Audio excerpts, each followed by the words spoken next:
The term Carnivalesque is derived from the Middle Ages and Renaissance era, related to the traveling carnivals that were popular at that time.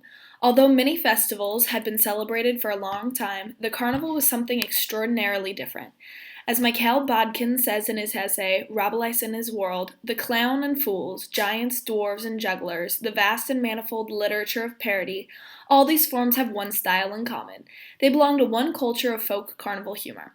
The carnival type was strictly associated with humor and laughter, and it was vividly felt as an escape from the usual official way of life. The origins of the term carnivalesque does not tend to be sought after when it comes to Irish folklore. Although the term was used, the origins of which were not acknowledged in Sean O'Sullivan's A Handbook of Irish Folklore. Two of the main types of celebrations at the time were feasts and carnivals. Whereas at a feast, everyone was required to attend in his or her highest ranking position's uniform, the opposite was true at a carnival. People were all considered equal and no one was above another. Arguments are made now that the reason people would have feasts was to celebrate the associations with times of the year. Whether celestial events or historical, each feast would be a representation of a certain moment in time. They would look back on each event and acknowledge how it affected the present. Bodkin argues the opposite. He argues that a carnival was the true feast of time. He states that where the feast was simply tolerated by the government, the carnival was rejoiced. It was a temporary liberation from the hardships bestowed on people. It stood against everything that was immortalizing the individuals. Carnivals were a place where everyone was equal, so it would both glorify and degrade victors and champions, kings and queens. No one was above another. In both the Middle Ages and the century-old Irish tradition, the same idea started to transfer over to the Merry Wake. Merry Wakes are the celebrations that occur after a loved one has died. They can take up to 3 days and are a time of drinking, dancing, and socializing in the presence of the deceased as the guests wait for the deceased to wake up. For the most part, they were only associated with older people who were no great loss to the community. As carnivals in the Middle Ages were for fun, entertainment, and equality, the same could be said for the Irish Merry Wake. Everyone was of equal importance, and it was considered a ghastly thing to do from the outsiders' perspectives. For both the carnivals and the Merry Wakes, the people involved considered it liberating and were there for a fun time and celebrations. People not involved, on the other hand, tended to find it both scandalizing and intriguing. A central feature of Carnivalesque is the ritualesque theme. Rituals are vital for participants in Carnivalesque, as performing these rituals was viewed as doing the work of the gods. It was often believed that this is obligatory for the well-being of society. Rituals include protest demonstrations and symbols, such as images, music, and movement, in order to contribute to social change.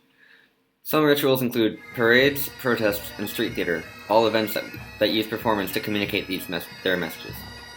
These themes are still exhibited in the modern day as well. The St. Patrick's Day Parade is observed every March 17th in Ireland, and is an example of a carnivalesque theme in modern-day society. At the St. Patrick's Day parades, dancers and performers celebrate the origin of Christianity and the removal of snakes from the country.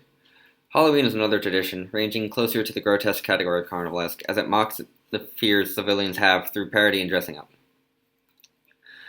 A prominent feature of carnivalesque, grotesque imagery mostly involve bodily functions and incompleteness, as well as fears. All three forms were brought to life through parody. Similar to wearing a costume to represent something scary, parody was a way to disperse fear. As the online academic magazine Ceasefire puts it, laughter overcomes fear because it is uninhibited and limitless. Incompleteness was shown by only drawing or portraying parts of human or animal. Sometimes they combine two forms of incomplete to make an image much more grotesque. For example, a gargoyle. Gargoyles were half human and half animal, representing architecture and imagery. Halloween is a clear example relating to this concept. As shown through modern-day, Americanized versions of Halloween, the youth celebrate it more thoroughly than older folks. Costumes are a form of satire on the fears that many have, from witches to ghosts and more. By dressing up as what they fear, they lessen the dread itself due to the belief that laughter trumps fear. Excess is another vital part of the concept of carnivalesque. Every celebration, feast, festival, and parade is celebrated to excess. Feasts would have more food than entirely necessary, parades would be extravagant, and satire would be as crude as it could possibly be made. The satire would encompass the church as well as social norms, such as the rules about order and morality. Nothing was off limits, except for excessive violence. It was not unusual to have enlarged body parts, often related to genitalia, on display to mock marriage and grotesque bodily functions. The more crude the performance was, the better the carnival would turn out, though many did not enjoy such inane showmanship. In conclusion, the term Carnivalesque derives from the Middle Ages through ritualistic feasts and carnivals. It encompasses various elements, such as grotesque, celebrations, and satirical humor. It is still demonstrated through modern-day festivals such as St. Patrick's Day and Halloween.